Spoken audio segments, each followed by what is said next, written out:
Слово предоставляется для выступления представителю президента Букамбаевой Айсулу Джанубековне. Пожалуйста, в трибуне.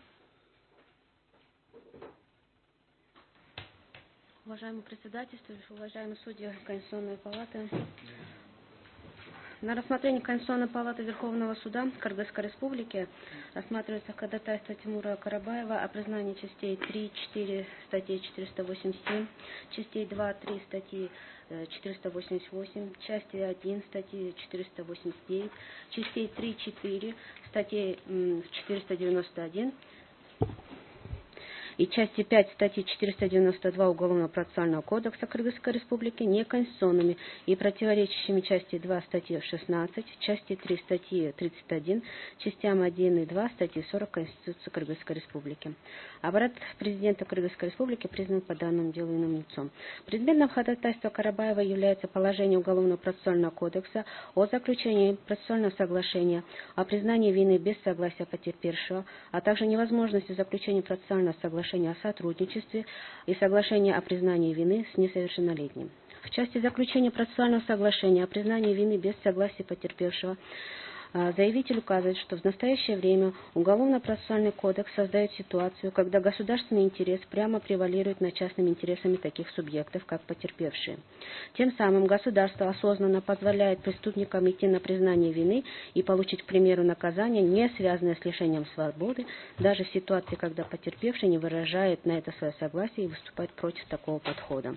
В связи с чем возникает обоснованный вопрос касательно оправданности и законности исключения потерпевшего из процесса по принятию ключевых решений по заключению соглашения о признании вины, так как в подобного рода действиях присутствует возможность искажения сути системы правосудия, которая частично зиждется и на нравственных и моральных ценностях восстановления справедливости, что может касаться и удовлетворения интересов потерпевшего, не выраженных в показателях материального ущерба или вреда.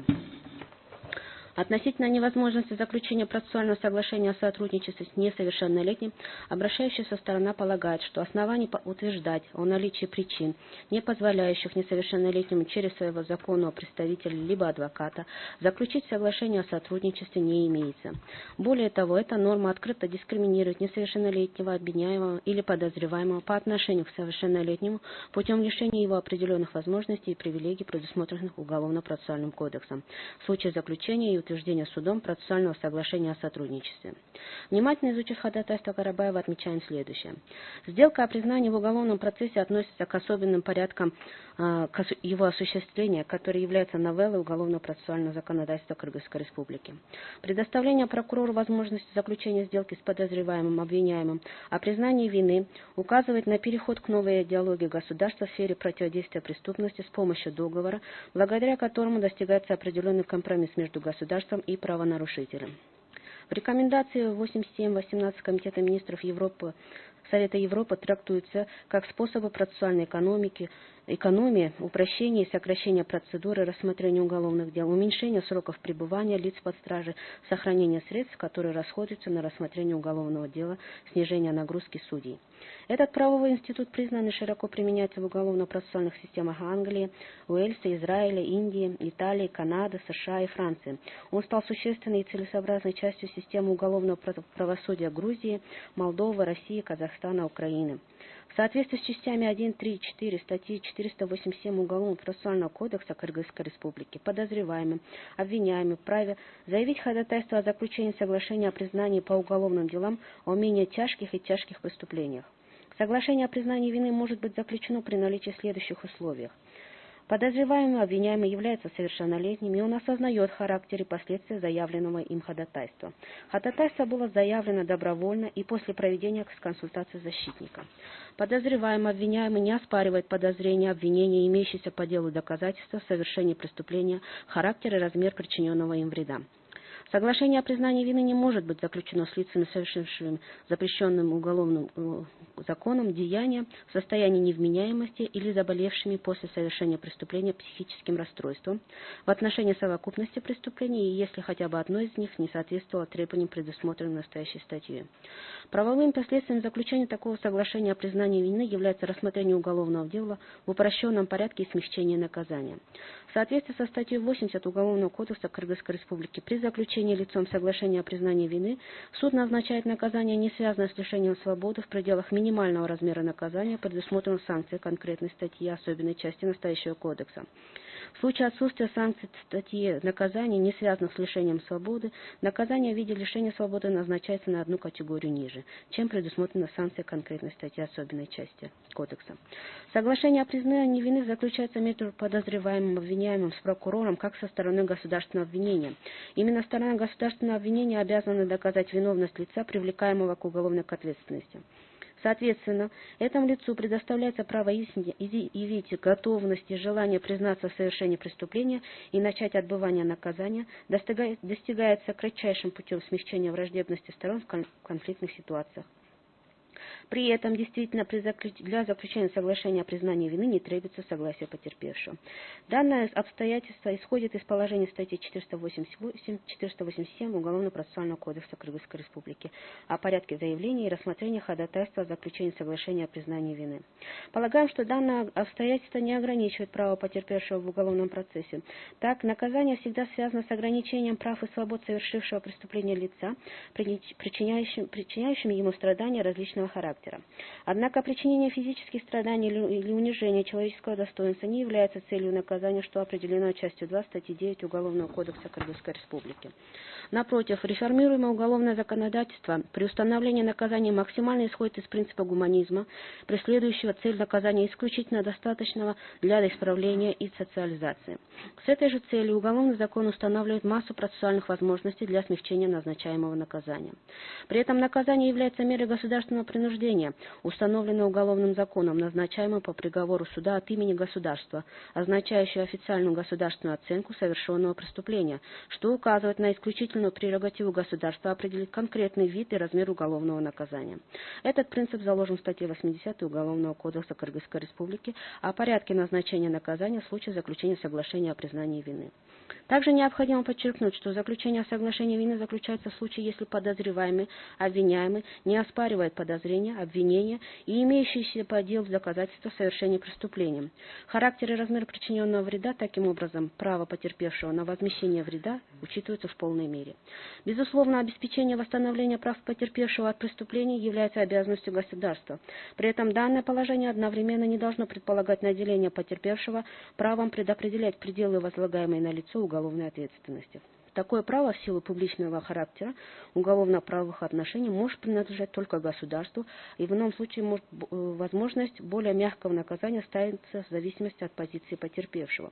Кроме того, в данном случае всегда имеется риск злоупотребления правом со стороны потерпевшего, предполагающий умышленное использование рассматриваемого правового средства в противоречии с его социальным назначением или с целью причинить вред личным интересам, создать объективные препятствия для реализации прав подозреваемого или обвиняемого.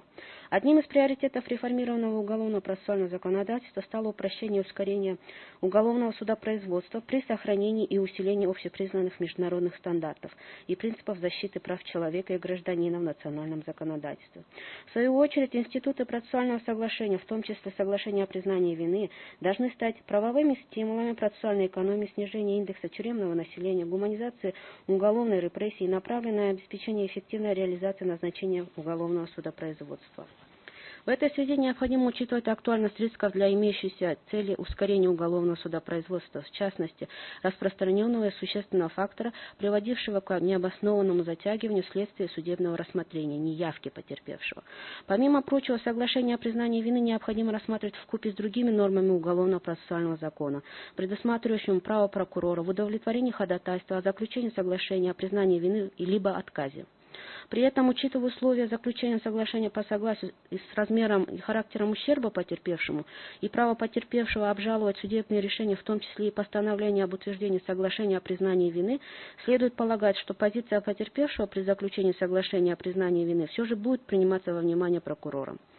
Учитывая вышеизложенное, считаем, что части 3-4 статьи 487, части 2-3 статьи 488, части 1 статьи 489, части 3-4 статьи 491 Уголовно-процессуального кодекса не противоречат Конституции Кыргызской Республики. Относительно оспаривания части 5 статьи 492 Уголовно-процессуального кодекса, части пункта 1 части 3 статьи 487, части 4 статьи 491. Согласно части 5 статьи 492 Уголовного процессуального кодекса Кыргызской Республики процессуальное соглашение не может быть заключено с несовершеннолетними и лицами, совершившими запрещенное уголовное законом деяние в состоянии невменяемости или заболевшими после совершения преступления психическим расстройством. Правовым последствием заключения такого соглашения о сотрудничестве является рассмотрение уголовного дела в упрощенном порядке и назначение наказания по соглашению. Необходимо отметить внимание на то, что порядок производства по делам о преступлениях и проступках, совершенных несовершеннолетними, осуществляется в особом порядке уголовного судопроизводства.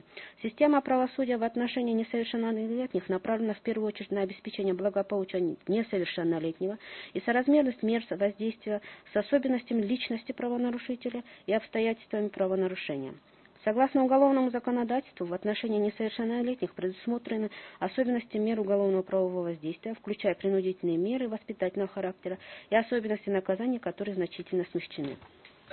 Предпосылка для этого служит особая уязвимость и ограниченные возможности детей, процесс развития которых еще не завершился. Не только любые предпринимаемые действия должны оцениваться в соответствии со стандартами обеспечения наилучших интересов ребенка, но и сама система должна четко реагировать на потребности ребенка в уходе и потребности, связанные с его развитием. Вместе с тем, чтобы обеспечить реинтеграцию детей в общество в качестве законопослушных граждан. Поэтому системы правосудия по делам несовершеннолетних должны концентрировать свое внимание не только на характере совершенного правонарушения, но и на коренных причинах его совершения, а также на конкретных обстоятельствах соответствующего ребенка. Такое требование в отношении несовершеннолетних представляется обоснованным, поскольку упрощение процессуальной процедуры не позволяет обеспечить принятие справедливого решения в отношении несовершеннолетнего. Так, упрощение процессуальной процедуры, призванное сократить сроки рассмотрения уголовных дел, снизить нагрузку судей и судейского аппарата и проводящейся без исследования оценки доказательств судом, не может гарантировать дополнительные гарантии для несовершеннолетнего. Несовершеннолетний в силу своего возраста, аспектов эмоциональной, духовной и интеллектуальной незрелости не в полной мере осознает характер и последствия заявленного ходатайства о сотрудничестве и не может давать полноценную оценку своим действиям и действиям защитника, родителей или опекуна. В данном случае закон исходит из необходимости предоставления дополнительных гарантий таким лицам для проведения полноценного судебного разбирательства. Более того, сторона обвинения и суд в силу статуса несовершеннолетнего сами должны способствовать, чтобы несовершеннолетний максимально осознал последствия совершения преступления и способствовал раскрытию преступления. Кроме того, обращаю внимание, что на положение международного права в области правосудия по делам несовершеннолетних, которые не допускают каких-либо ограничений прав несовершеннолетних на любой стадии уголовного процесса, а наоборот настоятельно требует соблюдения следующих принципов. Наилучшее обеспечение интересов ребенка, чему должно уделяться первоочередное внимание во всех вопросах, затрагивающих ребенка. Ориентация на основе прав, целостный подход к выполнению через максимальное использование ресурсов и усилий, устойчивый характер без постоянной зависимости от внешних органов, требования соблюдения надлежащих процессуальных гарантий в процессах и разбирательствах в рамках системы правосудия по делам несовершеннолетних, всеобъемлющие требования, чтобы для детей, обвиняемых в нарушении уголовного законодательства, существовали отдельные законы, процедуры, органы, учреждения и тому подобное. Необходимость в особом отношении к несовершеннолетним признана еще в 1924 году Женевской декларацией прав ребенка. Вопрос об особом отношении к несовершеннолетним рассматривается во многих важных международных документах. Таким образом, полагаем, что часть 5 статьи 492 Уголовно-процессуального кодекса не может рассматриваться как норма, дискриминирующая несовершеннолетних, вправе заключить соглашение о сотрудничестве по отношению к совершеннолетним лицам, соответственно, не противоречит Конституции Кыргызской Республики. То же самое положение мы можем отнести и о соглашении о признании вины. На основании изложенного просим принять обоснованное решение. Спасибо.